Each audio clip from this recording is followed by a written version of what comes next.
Tamil media நேயர்களுக்கு அன்பு வணக்கம். 2026 இந்த ஜூன் மாதம் 12 ராசி நேயர்களுக்கு எப்படி இருக்குன்னு தெரிஞ்சுக்கிறதுக்கு நம்மோட இணைந்து இருக்காரு ஜோதிடர் சுபாஷ் பாலகிருஷ்ணன் அவர்கள். வணக்கம் சார். வணக்கம் சார். இந்த ஜூன் மாதம் தொடங்கிருச்சு. ஸோ அந்த வகையில் மேச ராசி நேயர்களுக்கு இந்த மாதம் எப்படி இருக்கும்? இந்த ஜூன் மாதத்தை பொறுத்த வரைக்கும் நம்ம சொன்ன மாதிரி குரு பயிற்சியோடு தொடங்குற இந்த மேஷராசி என்பவர்களுக்கு நிறைய மாற்றங்கள் இருக்குது. பொருளாதார வகையில், தூக்கம், நிம்மதி, உறவுகளில், அதே மாதிரி வேலை செய்யக்கூடிய இடத்துல வேலை பலு குறையும், நிறைய ரெகக்னிஷன் கிடைக்கும். அந்த மாதிரி பல நல்ல மாற்றங்கள் இருக்குது மேஷராசி என்பவர்களுக்கு. மேஷராசி என்பவர்களும் பயன்படுத்தி கொள்ள வேண்டும். சும்மா நடந்ததை நினச்சி கவலைப்படுறதை விட்டுட்டு இனிமேல் என்ன நடக்க போகுது அதுக்குள்ளே போயிடணும். ஆனால் யார் வாழ்க்கையில் எது நடக்கும்னு சொல்ல முடியாது. மேஷராசிக்கு நல்ல காலம் வரும்போது அதை யூஸ் பண்ணிக்கணும். முருகன் வழிபாடு, வேல் வழிபாடு, மேஷராசியுடைய அதிபதி செவ்வாய், வேலை வழிபடுவது, வேலும் மயிலும் துணை.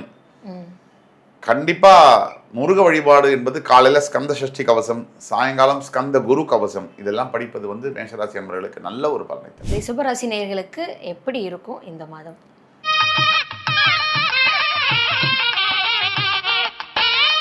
ரிஷபராசியை பொறுத்த வரைக்கும் இந்த மாதம் ஒரு மிகையில்லாத மாதம், அற்புதமான மாதம். குரு பயிற்சிக்கு பிறகு வரக்கூடிய மாதம், முதல் மாதம். ரிஷபராசி என்பவர்கள் பல நல்ல விஷயங்களை பார்ப்பாங்க. இந்த மாதமே ரிஷபராசி என்பவர்களுக்கு வேலையிலையும் சரி, இல்லை திருமண வாழ்க்கையிலும் சரி, பெரிய நல்ல மாற்றங்கள் இருக்கும். ரிஷபராசி என்பவர்களுக்கு குழந்தை மூலியமாக ஒரு நல்ல செய்தி கிடைக்கும், அதாவது குழந்தைகள் மூலியமாக. அதே மாதிரி ரிஷபராசி என்பவர்களுக்கு வியாபாரம் செய்யக்கூடிய ஒரு ரிஷபராசி என்பவர்களுக்கு பெரிய அளவில் அந்த பிஸ்னஸ் ஸ்கேலப் ஆகக்கூடிய வாய்ப்புகள்லாம் அதிகமாக இருக்குது. ரிஷபராசி என்பவர்களை பொறுத்த வரைக்கும் லக்ஷ்மி நரசிம்ம பெருமாள் தான் நம்ம சொல்கிறோம். அதுதான் கடவுள் வழிபாடு. இவங்களுக்கு நரசிம்மர் கோவிலில் விஸ்வரூப தரிசனம் பார்ப்பது என்பது நல்ல மாற்றத்தை தரும். ஓகே. மிதுன ராசி நேயர்களுக்கு? மிதுனராசி நேயர்களை பொறுத்த வரைக்கும் இந்த ஜூன் மாதம் என்பது ஒரு வரப்பிரசாதம். இதுதான் தொடக்க மாதம். இந்த 10ஆம் இடத்துல சனி அந்த குரு பார்வையினால் வேலையில் மாற்றங்கள் வரக்கூடிய மாதம். இந்த மாதம்தான் இருக்கிற வேலையிலேருந்து புதுசு வேலை போகலாமா இல்லையாங்கிறதெல்லாம் அவங்க முடிவு பண்ணுவாங்க. அது பாசிட்டிவாகவும் இருக்கும். அப்படி வேலை கிடச்சதுக்கப்புறம் அந்த வேலையில் டெவலப்மெண்ட்டு, புது வேலையில் நல்ல பர்க்ஸ் அண்ட் இன்சென்டிவ்ஸ் எல்லாம் கிடைக்கக்கூடிய விதங்கள், நல்ல ரெகக்னிஷன், ஒரு ஆனந்தமான ஒரு மாதமாக மிதுனராசி என்பவர்களுக்கு பார்க்கலாம். இந்த மாதம் மிதுனராசி என்பவர்களுக்கு ஆரோக்கிய பிரச்சனைகள், சிறு சிறு பிரச்சனைகள் வந்தாலுமே ஆதித்ய ஹிருதய ஸ்லோகம் படிப்பது நல்லது. ஆதித்ய ஹிருதயம்ன்றது யூடியூப்ல இருக்கு, கூகுளில் இருக்கு, கால கேட்க முடிஞ்சாலே நல்லது. ஆனால் மிதுனராசி என்பவர்களை பொறுத்த வரைக்கும் இந்த மாதம் நீங்கள் கண்டிப்பாக மறக்க முடியாத ஒரு நல்ல மாதமாக இருக்கும். ராசிரியர்களுக்கு எப்படி இருக்கும் இந்த மாதம்?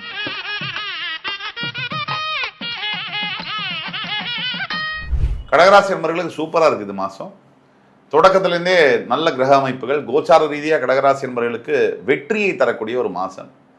எடுத்த எல்லா காரியத்திலையும் வெற்றி, அதாவது மனதில் நிற்கக்கூடிய சில நிகழ்வுகள், மெமரிஸை கிரியேட் பண்ணக்கூடிய ஒரு மாதம். பிரயாணங்கள் நல்ல விதமான பலனை தரும். அதே மாதிரி குடும்பத்தோடு நல்லா ஸ்பெண்ட் பண்ணி அற்புதமான நேரத்தை செலவழிக்கக்கூடிய ஒரு நேரம்லாம் அமையும். கடகராசி என்பவர்களை பொறுத்த வரைக்கும் இந்த மாதம் நெஞ்சில் மறையாத நினைவுகளை தரக்கூடிய ஒரு அற்புதமான மாதமாக, நல்ல நினைவுகளை தரக்கூடிய ஒரு தைரியத்தையும் தெம்பையும் தரக்கூடிய ஒரு மாதமாக தான் இந்த மாதம் இருக்குது. கடகராசி என்பவர்களை பொறுத்த வரைக்கும் இந்த மாதம் கண்டிப்பாக திருமண பந்தமெல்லாம் நல்லபடியாக மாறும். அதாவது திருமணத்துக்குள்ளே போகிறவங்க அப்படின்னா கூட, இல்லை திருமணம் ஆகி கொஞ்சம் பிரச்சனைகள் இருக்கிறதுனா கூட அதெல்லாம் சால்வ் பண்ணக்கூடிய ஒரு மாதம். நல்லா பேசணும், கூப்பிட்டு வச்சு நல்ல இன்ட்ராக்ஷன் டிஸ்கஷன் பண்ண நிறைய விஷயங்கள் மாறும். சிம்ம ராசி நேயர்களுக்கு எப்படி இருக்கும் சார் இந்த ஜூன் மாதம்?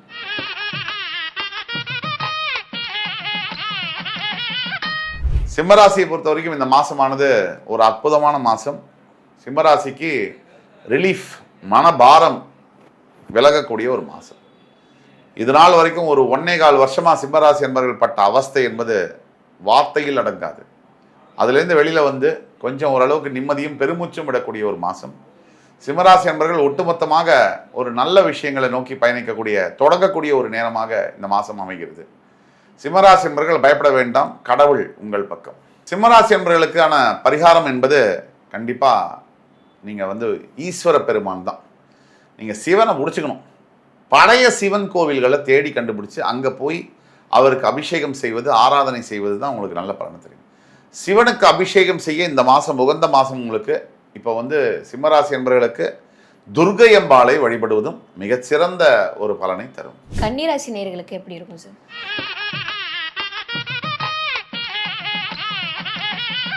கன்னிராசியை பொறுத்த வரைக்கும் இந்த மாதமானது தொடக்கத்திலேருந்து ஜாக்கிரதையாக இருக்க வேண்டிய ஒரு மாதம். இது கொஞ்சம் இந்த வம்பு வழக்கு, வாய் தகராறு, தேவையில்லாத பேச்சு இதெல்லாம் தவிர்க்க வேண்டிய ஒரு மாதம். குரு உச்சம் பெற்று 11ஆம் இடத்துல வந்தாலும் கூட பணவரவு அதிகரிக்கும். பொருளாதார நிலை என்பது நல்ல ஒரு நிலைமைக்கு வரும். இருந்தாலும் கன்னிராசினியர்கள் அந்த பணத்தை சேமித்து வைக்க பார்க்கணும். பணம் வந்த உடனே கொஞ்சம் அதிகமான செலவு, அதாவது சாம்சங் ஃபோன்லேருந்து ஐஃபோன் மாறுறேன், அதை பண்ணுறேன் இதை பண்ணுறேன் அப்படிலாம் பண்ணக்கூடாது. வேலை மாற்றங்களுக்கான மாதம் இல்லை இது. அதே மாதிரி தேவையில்லாத வீட்டில் எக்ஸ்பெஷலி அனாவசியமான வார்த்தை கொடுத்து மாட்டிக்கிறது இதெல்லாம் தவிர்க்கணும்.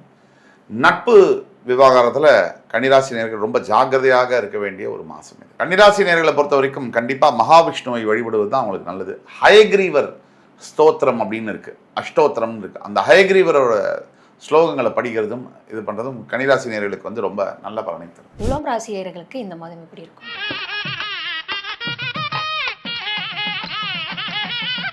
துலாம் ராசினியர்களுக்கு இந்த மாதம் சக்கப்போடு போடக்கூடிய ஒரு மாதம். இன்னிலேருந்து என்னுடைய அந்த அசோக் சொல்லுவார்ல, கேலண்டரில் நீ குறித்து வச்சுக்கோ, இன்னிலேருந்து என்னுடைய ஆட்டம் ஆரம்பம்னு, அந்த மாதிரி துலாம் ராசினியர்களுக்கு இந்த குரு பயிற்சிக்கு அப்புறம் அந்த வரக்கூடிய முதல் மாதம் அற்புதமான மாற்றங்களை தரக்கூடிய மாதம். வாழ்க்கையில் மிகப்பெரிய ஏற்றங்களுக்காக காத்திருக்கக்கூடிய துலாம் ராசினியர்களுக்கு ஒவ்வொன்றா சக்ஸஸ்ஃபுல்லாகும். அட் அ டைம் ஒன், அந்த மாதிரி ஒவ்வொரு விஷயமா சக்ஸஸ்ஃபுல்லாகும். பதட்டப்பட வேண்டாம், பேனிக் ஆக வேண்டாம், நிதானத்தை இழக்க வேண்டாம், அதே மாதிரி கான்ஃபிடென்ஸை விட்டுற வேண்டாம். இவங்களுக்கான கல்வி அறிவுலாம் எப்படி இருக்கும் சார்? கண்டிப்பா துலாம் ராசினியர்களுக்கு எல்லா ஆஸ்பெக்ட்ஸ்லையுமே நல்லா இருக்கும். துலாம் ராசினியர்களை பொறுத்த வரைக்கும் எந்த ஒரு ஆஸ்பெக்ட்ஸையும் நெகட்டிவா சொல்ல முடியாது. அப்படி ஒரு அமைப்புல இருக்காங்க.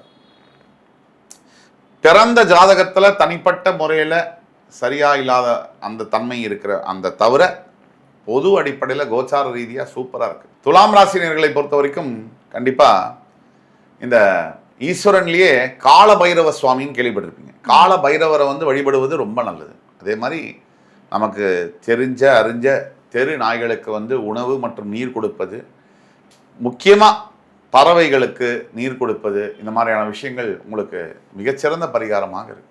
விருச்சிக ராசினியர்களுக்கு இந்த ஜூன் மாதம் எப்படி?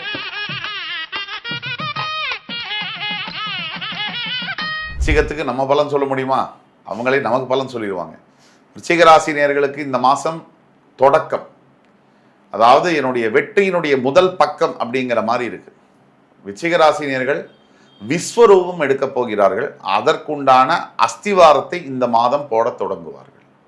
விஸ்வரூபம் எடுக்கக்கூடிய விருச்சிக ராசினியர்களுக்கு எல்லா விஷயத்துலையுமே எதிர்த்தவங்க, அனாவசியமாக பேசினவங்க, என்னை கேலி பண்ணவங்க, கிண்டல் பண்ணவங்க எல்லாருக்கும் செயல் மூலியமாக பதில் சொல்லக்கூடிய ஒரு மாதம் இது. தொடக்கம். இனி நிறைய தூரம் போகணும். விருச்சிகம், உங்களுடைய விவேகம் தான் உங்களுக்கு வெற்றி தரும். இவங்களுக்கான வேலை வாய்ப்புகள்லாம் எப்படி இருக்கும்? ரொம்ப நல்லா இருக்கு. விருச்சிகத்துக்கு பொறுத்த வரைக்கும் இந்த மாதம் கண்டிப்பாக சேஞ்சஸ் ஆரம்பிக்கும். இன்டர்வியூஸ்லாம் வரும், நிறைய புது செலெக்ஷன்ஸ்லாம் நடக்கும்.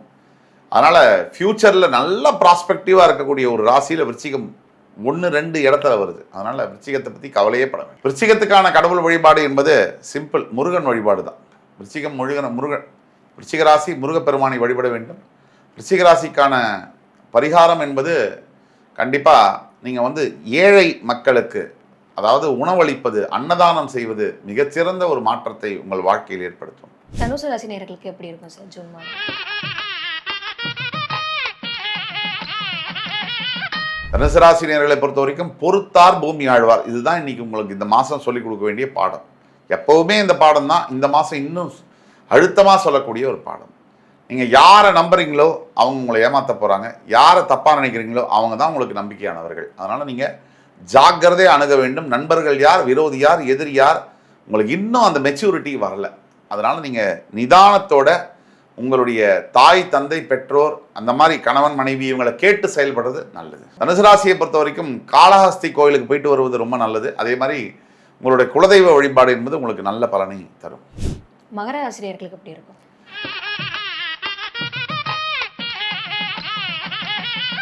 மகர ராசினியர்களை பொறுத்த வரைக்கும் இந்த மாதம் இது முன்னாடி நடந்த வரைக்கும் எல்லா பிரச்சனையும் முடிஞ்சு இப்போ தான் டேக் ஆஃப் ஆகக்கூடிய ஒரு டைம். இந்த டைமில் இந்த குரு பயிற்சிக்கு பிறகு மகர ராசிக்கு வரக்கூடிய முதல் மாதம் மகர ராசி வந்து எதிர்காலத்தில் என்ன செய்ய போறீங்க அப்படிங்கிறது தீர்மானமாகக்கூடிய ஒரு மாதம். அடுத்த 5 வருஷம் 10 வருஷம் நீங்கள் எந்த லெவலில் இருக்க போறீங்கன்றது இந்த மாதம் தீர்மானம் பண்ணும். அப்படிப்பட்ட டிசைடிங் ஃபேக்டரை தரக்கூடிய ஒரு மாதம்.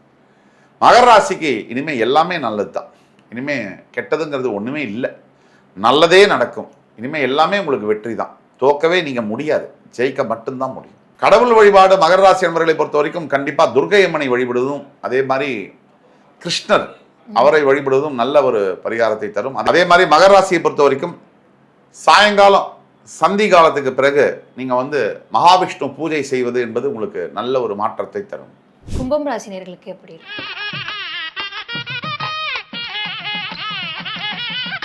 கும்பராசி நேயர்களை பொறுத்த வரைக்கும் இந்த ஜூன் மாதம் என்பது மனசுல வந்து ஒரு நிம்மதியை தரக்கூடிய ஒரு மாதம். அடி மேல அடி வாங்கி ரணமெல்லாம் போய் இப்போ காயத்துக்கு மருந்து போட்டு சில விஷயங்கள் நல்லதாக மாறும்.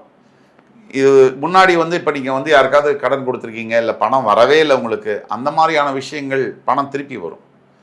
அதே மாதிரி வந்து மனசில் ஒரே குறை, என் பசங்க நல்லா படிக்க மாட்டேங்கிறாங்க, நல்ல மார்க் எடுக்க மாட்டேங்கிறாங்க, அவங்கெல்லாம் நல்ல மார்க் எடுப்பாங்க, படிக்க ஆரம்பிப்பாங்க. என் மனைவியோ கணவனோ என்னை புரிஞ்சிக்கவே மாட்டேங்கிறாங்க, இவங்கெல்லாம் ஸ்லைட்டாக புரிஞ்சிக்க ஆரம்பிப்பாங்க. இப்படி நல்ல மாற்றங்களை மெதுமெதுவாக தரக்கூடிய ஒரு மாதம் இது. கண்டிப்பாக எதிர்காலம் உங்களுக்காக வெற்றிகளை தர காத்து கொண்டிருக்கிறது. உங்களோட பொறுமை தான் அத்தனைக்கும் அஸ்திவாரம். கும்பராசிக்கான கடவுள் வழிபாடு என்பது சக்கரபாணி கோவில்னு இருக்குது தஞ்சாவூரில், அந்த கோவிலில் போய் வழிபடணும். அதே மாதிரி கும்பேஸ்வரர் கோவில்னு இருக்குது. இந்த 2 கோவிலையும் பிடிச்சிக்கணும். சரி, இவ்வளோ தூரம் போக முடியல அப்படின்னா இங்கே இருக்கக்கூடிய பழமையான கோவில்கள், இந்து மத கோவில்களில் சென்னையிலே இருக்கக்கூடிய பழமையான கோவில்களில் வழிபடுவது என்பது நல்ல பலனை தரும். மீனம் ராசி நேயர்களுக்கு எப்படி இருக்கும் சார் இந்த மாதிரி? மீனராசி நேயர்களை பொறுத்த வரைக்கும் ஜென்ம சனி, அதிலிருந்து முடிஞ்சு குரு பார்வை, இதை விட என்ன கேட்க முடியும்? Not more. மீனராசிக்கு முதல்ல இப்போ வரக்கூடியது மன அமைதி, அதுதான் வருது. அதுக்கு பிறகு கொஞ்சம் கொஞ்சமாக டெவலப்மெண்ட் என்பது ஆரம்பிக்கும். தொடக்கம் இந்த மாதம் மன அமைதியும் உங்களோட நிம்மதியும் தொடங்குவது இந்த மாதத்துல தான். உங்களுடைய கடவுள் வழிபாடு என்பது ஸ்ரீரங்க பெருமான் தான். நீங்கள் வந்து திருச்சியில் இருக்கக்கூடிய ஸ்ரீரங்கநாத சுவாமியை வழிபடுவதும், அதே மாதிரி பெற்ற தாய் தந்தையருக்கு அவங்களுக்கு பிடிச்ச விஷயங்களை செய்வதும், மனசு நோகாமல் நடந்துக்குவதும், இதுதான் உங்களுக்கு முக்கிய பரிகாரம். இதை தவிர நீங்கள் செய்ய வேண்டியது என்ன அப்படின்னா, குறைஞ்சது ஒரு நாளைக்கு 10லேருந்து 15 நிமிஷம் காலையில் குளிச்சுட்டு சுவாமிக்கு விளக்கேற்றிட்டு தியானம் பண்ணுங்க. ஆஞ்சநேய சுவாமியை மனசில் நினச்சிட்டு தியானம் பண்ணுங்க. நீங்கள் நினச்சது அப்படியே நடக்கும். கண்டிப்பாக மீனராசிக்கு இப்போ காதல் பண்ணுறதோ கல்யாணம் பண்ணுறதோ சரியான ஒரு இதுவாக இருக்காது. ஏன்னா அஷ்டம சனி சிம்மராசிக்கு சொல்கிற மாதிரி 7ரை சனி ஜென்ம சனியாக இருக்கக்கூடிய இந்த மீனராசிக்கு காதல் கல்யாணம் இதெல்லாம் கொஞ்சம் தள்ளி போடுவது நல்லது. நிச்சயமாக சார். இந்த ஜூன் மாதம் மேசம் முதல் மீனம் வரை எப்படி இருக்கும், அவங்களுக்கான கடவுள் யார் அண்ட் பரிகாரங்கள் என்னென்ன அப்படிங்கிறது தெளிவாக சொல்லியிருக்கீங்க. தொடர்ந்து பேசுவோம். மிக்க நன்றி சார். நன்றி.